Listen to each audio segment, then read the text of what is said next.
굉장히 여성으로서는 자랑스러운 노래이거든요. 해삼 한강교 선택하신 이유 설명해 주시죠. 네. 제가 16살 때 공장을 다니면서 처음으로 돼지고기를 볶아 먹어봤습니다.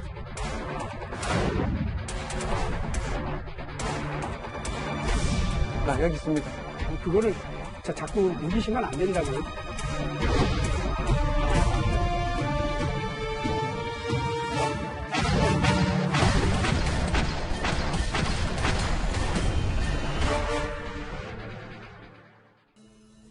그러게요. 누가 6명 웃을까요? 민주당의 대선 후보 본경선 진출자를 가리는 여론조사가 오늘부터 시작이 됐습니다. 집중 공세를 받은 이재명의 굳히기냐 아니냐, 이게 바로 첫 번째 관전 포인트입니다. 구장체장. 네. 그런데 이제 여론조사 결과들이 속속 나오고 있는데 네.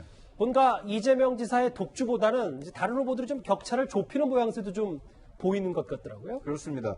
이 민주당 대선 후보 적합도 조사에서 여전히 이재명 경기지사가 크게 앞서 있는 것은 분명합니다. 그런데 이 지금 그 경선이 시작된 이후에 TV 토론이 지금 4차례 있지 않았습니까? 오늘 발표된 여론조사는 이제 3차례 TV 토론이 실시된 이후의 조사인데, TV 토론 이후에 실시된 조사를 보니까 이재명 경기지사의 경우에는 약간 지지율이 좀 하락하는 것이 눈에 띄고요. 이낙연 전 대표의 경우에는 상승하고 있는 것이 좀 눈에 띕니다. 이것은 여러 여론조사의 공통된 현상이기 때문에 이 조사 결과를 놓고 보면 경선 레이스에 들어간 이후에 이재명 지사보다는 이낙연 의원의 어떤 그 지지율이 지금 상승하고 있는 거 아니냐, 이런 추세 아니냐, 이런 관측을 갖고 있습니다.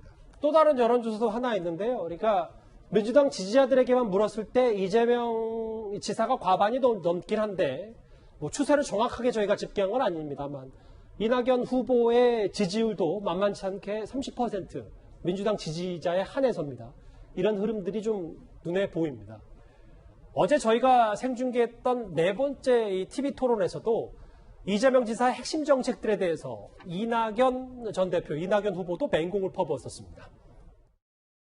윤석열 전 총장의 사례를 보면서 우리 이재명 후보와 겹쳐서 생각하게 되는 그런 당원들도 꽤 많이 계십니다. 기본소득에 대한 오락가락하신 말씀, 그리고 일부 도덕성의 문제, 이런 것에 대한 우려가 있습니다. 기본소득에 대해서 이제 말 바꾸기를 했다고 하는 것은 아마 다른 분들께서 만들고 싶은 프레임으로 생각이 됩니다. 말이 바뀌는 것으로 말씀하시면 조금 억울하나.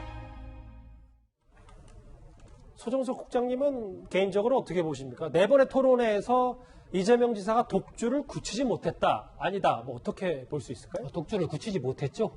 오히려 이번 토론회에서 이재명 지사가 너무 방어적이고 수세적으로, 그리고 약간 이제 감정적인 그런 일렁임을 드러내면서 일강 주자로서 독보적인 위치를 사실 굳힐 수가 있는 그런 자리였는데, 오히려 약간의 불안정성을 노출한 그런 상황이 돼버렸습니다. 그 기본소득 공약에 대해서도 일단 제1공약이 아니다 라고 이제 하면서, 사실 많은 국민들이 이재명 지사 하면 이제 떠올리는 것이 기본소득이었는데, 그 부분에 대해서 이제 혼선이 불러왔고, 또 김부선 씨 관련된 질문에 대해서 뭐 바지라도 벗을까, 이 이른바 바지 발언, 이런 부분들, 그리고 뭐 인터넷 보세요, 이러한 부분들이 어떤 이재명 지사의 그동안의 이 약간의 불안정성에 대한 이미지, 이런 것들을 다시 한번 노출하는 그런 상황이 돼버렸습니다. 반면에 이제 이낙연 전 대표 같은 경우는 상대적으로 다른 후보들에 비해서 어떤 안정감과 뭐 품격이랄까요, 경륜, 이런 것들을 보여주면서 오히려 이번에 약간 가장 아마 후보들 중에서는 그래도 이낙연 전 대표가 가장 좀 수혜를 본 것 같고, 이재명 지사 같은 경우는 뭐 그냥 그냥 그저 그런 상황, 좀 제대로 활용을 못한 측면이 좀 있다, 이렇게 평가를 합니다. 말씀하셨던 것처럼 이재명 지사는 바지 발언 논란을 의식한 듯이 꽤 토론을 거듭할수록 평정심을 유지하려는 모습이 역력했습니다. 그런데 어제 이 부분에서는 이 지사의 톤이 조금 올라갔습니다. 친박단지가 이때고 갑자기 그러셔서 사실관계를 확인달라고 했더니 이제 와서 또 그 다음에는 시범적 여기 있습니다. 라고 얘기를 하셨어요. 여기 있습니다. 아니, 공고 내신 걸 보세요. 사업 공고를 직접 내셨잖아요. 그거를 자꾸 우기시면 안 된다고요. 생각을 바꾸세요. 발을 바꾸지 마시고요. 4번의 토론회, 그리고 지난 주말에 있었던 국민 면접이 이 의원님, 이게 민주당 지지자들에게는 꽤 그 투표의 표심을 좌우할 만한 것들이었다고 보십니까? 일단 이제 이번 경선을 보면 뭐 이제 대세론이 있지 않습니까? 대세론을 굳히느냐 아니면 대세론을 흔들리느냐 이게 이제 관점인데 사실은 이번 저는 이 예비 경선 토론회는 이거는 시작도 안 했다는 생각이 들어요. 아마 이제 이번 주말 발표되는 이제 본경선이 시작되면 정말 치열한 아마 이보다 훨씬 더 강도 높은 이 논쟁들이 벌어질 겁니다. 근데 보면 이재명 후보가 너무 좀 쉽게 받지 않나 하는 저는 생각이 들어요. 왜냐하면 기억나시겠지만 예전에 지방선거 때 경기도지사 당선됐을 때 그 당선된 인터뷰를 쭉 할 때 언론들 할 때 이제 좀 불편한 질문이 나오니까 이거 하지 마. 이거 뭐 인터뷰 빼. 그러면서 그 자리에서 그냥 바로 인터뷰들을 안 하고 그냥 막 끊어버렸던 그 장면이 연상이 되더라고요. 근데 그게 참 큰 실수였는데 이번에도 마찬가지로 그런 이제 지금 바지 이야기를 해버렸지 않습니까? 이제 그러다 보니까 불안정성하다. 반면에 이제 이낙연 후보는 사면론 때문에 상당히 지지도가 떨어졌었는데 이번에 보니까 역시 대응을 좀 점잖게 잘한다. 여당 후보답다. 이런 이제 이야기 있어서 사실 캠프가 굉장히 고무됐다고 그래요.